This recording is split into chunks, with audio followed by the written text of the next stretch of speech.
AG ನ್ಯೂಸ್ಗೆ ಸ್ವಾಗತ.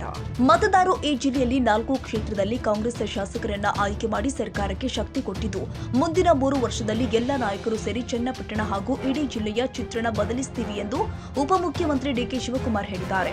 ಭಾನುವಾರ ಚನ್ನಪಟ್ಟಣದಲ್ಲಿ ನಡೆದ ಕೃತಜ್ಞತಾ ಸಮಾವೇಶದಲ್ಲಿ ಅವರು ಮಾತನಾಡಿದರು. ಇದು ಋಣ ತೀರಿಸುವ ಕಾರ್ಯಕ್ರಮ. ನೀವು ನಮಗೆ ಕೊಟ್ಟ ಶಕ್ತಿಗೆ ಅಭಿನಂದನೆ ಸಲ್ಲಿಸಲು ಈ ಕಾರ್ಯಕ್ರಮ ಮಾಡಿದ್ದೇವೆ. ಬೆಳಗಾವಿ ಅಧಿವೇಶನದ ಶತಮಾನೋತ್ಸವ ಹಿನ್ನೆಲೆ ಈ ಕಾರ್ಯಕ್ರಮವನ್ನು 2 ಬಾರಿ ಮುಂದೂಡಲಾಗಿತ್ತು. ಇಂದು ಬೆಳಿಗ್ಗೆ ಮುಖ್ಯಮಂತ್ರಿಗಳ ಕಾಲಿಗೆ ಪೆಟ್ಟಾಗಿದ್ದು, ವೈದ್ಯರ ಸಲಹೆ ಮೇರೆಗೆ ಅವರು ಈ ಕಾರ್ಯಕ್ರಮಕ್ಕೆ ಆಗಮಿಸಲು ಸಾಧ್ಯವಾಗಿಲ್ಲ ಎಂದರು. ಚುನಾವಣೆಯಲ್ಲಿ ಹಗಲು ರಾತ್ರಿ ಶ್ರಮಿಸಿದ ಎಲ್ಲ ನಾಯಕರು, ಮಂತ್ರಿಗಳು, ಕಾರ್ಯಕರ್ತರಿಗೆ ಅಭಿನಂದನೆ ಸಲ್ಲಿಸುತ್ತೇನೆ.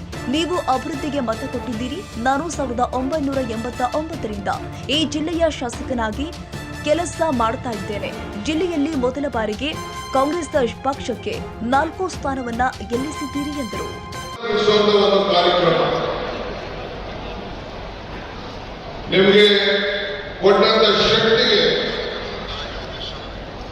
ನಿಮಗೆ ಅಭಿನಂದನೆ ತಿಳಿಸಬೇಕು ಅಂತೇಳಿ 2 ಬಾರಿ ಕಾರ್ಯಕ್ರಮವನ್ನು ನಿಗದಿ ಮಾಡಿದ್ರು. ಆದರೆ ಅನೇಕ ಕಾರಣಾಂತರದಿಂದ ಮಹಾತ್ಮ ಗಾಂಧೀಜಿಯವರ 100 ವರ್ಷದ ಸಂಭ್ರಮ ಆಚರಣೆ ಮಾಡಬೇಕಾಗಿತ್ತು. ಬೆಳಗಾವಿಯಲ್ಲಿ ಅಧಿವೇಶನ ಇತ್ತು. ಆ ದೃಷ್ಟಿಯಿಂದ ಮುಂದೂಡುವುದು. ಆದರೆ ಅಸೆಂಬ್ಲಿ ಹೋಗಲು ಮುಂಚಿತವಾಗಿ ಶಿಗ್ಗಾಂವ್ ಮತ್ತು ನಮ್ಮ ಬಳ್ಳಾರಿಯಲ್ಲಿ ಏನು ಸಂಡೂರು ಇದೆ, ಅವೆರಡೂ ಕೂಡ ಒಂದು ದಿನ ಹೋಗಿ ನಾನು ಮುಖ್ಯಮಂತ್ರಿಗಳು ಅಭಿನಂದನೆ ಸಲ್ಲಿಸುವಂತ ಕೆಲಸವನ್ನು ನಾವು ಮಾಡಿದ್ದೇವೆ. ಇವತ್ತು ಮುಖ್ಯಮಂತ್ರಿಗಳು ಹೊರಡ್ತಾ ಇದ್ರು. ಬೆಳಗ್ಗೆ ಅವರಿಗೆ ಕಾಲು ಹುಡುಕಿ ನಮ್ಮ ಮಣಿಪಾಲ್ ಆಸ್ಪತ್ರೆಗೆ ಹೋಗಬೇಕಾದಂತಹ ಪರಿಸ್ಥಿತಿ ಬಂತು.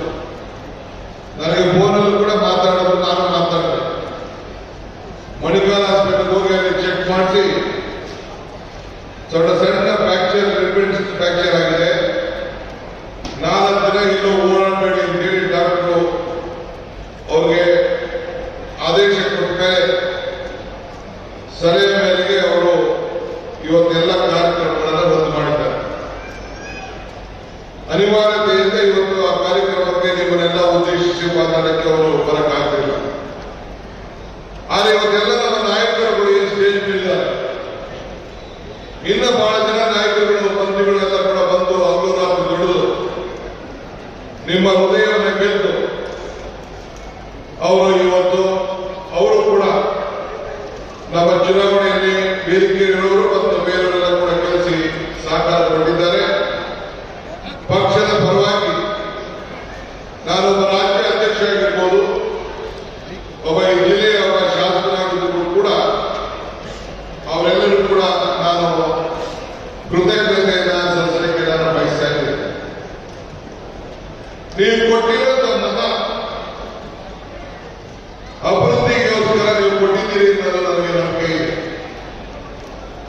ನಾನು 89ರಿಂದ ಈ ಜಿಲ್ಲೆಯ ಶಾಸಕರಾಗಿ ಕೆಲಸ ಮಾಡ್ತಾ ಇದ್ದೀನಿ.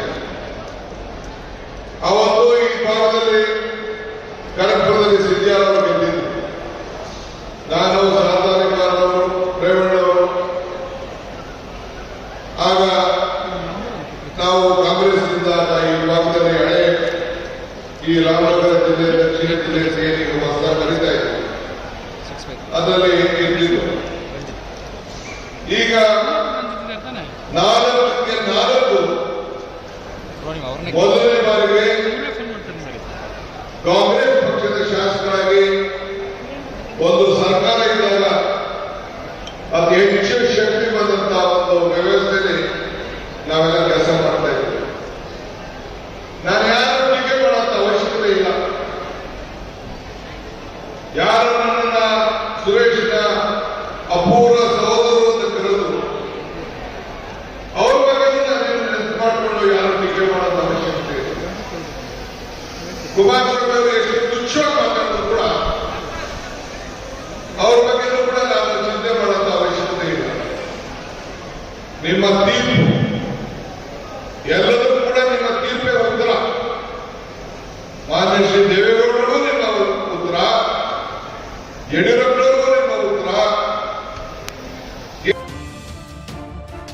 ಕನ್ನಡಿಗರ ಮೆಚ್ಚಿನ ನಿಮ್ಮ AJ 24/7 ನ್ಯೂಸ್ ಕನ್ನಡ ವಾಹಿನಿ ಇದೀಗ ಟಿವಿಯಲ್ಲಿ ಲಭ್ಯ. ಒಂದು ವೇಳೆ ನೋಟಿಸ್ ಕೊಟ್ಟಿದ್ರೆ ವಾಪಸ್ ತಗೋತೀವಿ. ಇವತ್ತು ವಕ್ಫ್ ಪ್ರಾಪರ್ಟಿ ಅಂತೇಳಿ ಬರ್ತದೆ ಅಂತ ಹೇಳಿದ್ರೆ ರೈತರ ಬೀದಿಗೆ ಬಂದ್ರೆ ಏನ್ ಮಾಡ್ಬೇಕಾಗುತ್ತೆ? ಯಾರು ವೋಟ್ ಹಾಕಿಲ್ಲ ಅಂದ್ರೆ ಗ್ಯಾರಂಟಿನೆಲ್ಲ ಸ್ಟಾಪ್ ಮಾಡ್ಬಿಡ್ತೀವಿ.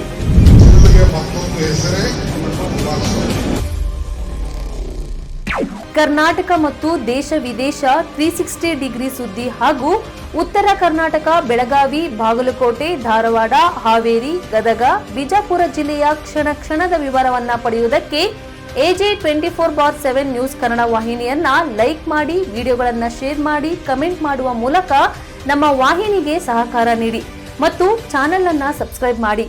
ಧನ್ಯವಾದಗಳು.